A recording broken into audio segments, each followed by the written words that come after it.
Finally, I'd like to note that comics have had an intense personal influence on people.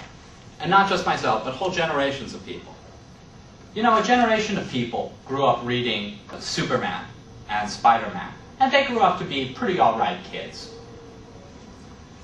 What was the morality of these characters? Yes, they're silly, but Superman tries to do what's right, truth, justice, and the American way.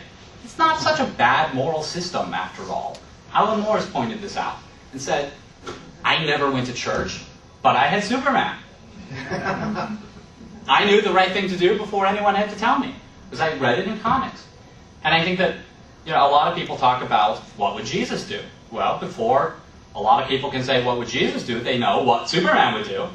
And if you see even the movies, whether it's Superman or Spider-Man, the Spider-Man movies are all about this. You know, making good moral choices, the responsibility of power. I wish the executives of Enron saw Spider-Man. We'd have a much better world. See, if only we can get corporate America to read comics, we'll see why comics matter.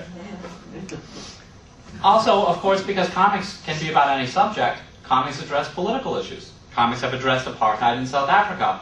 They've addressed starvation in Africa. They've addressed racism in this country. They've addressed U.S. foreign policy. They've addressed, as you've seen, 9/11. So comics can touch all these aspects of our lives just as surely as any other medium can. And that may be the best reason why comics matter. Thank you.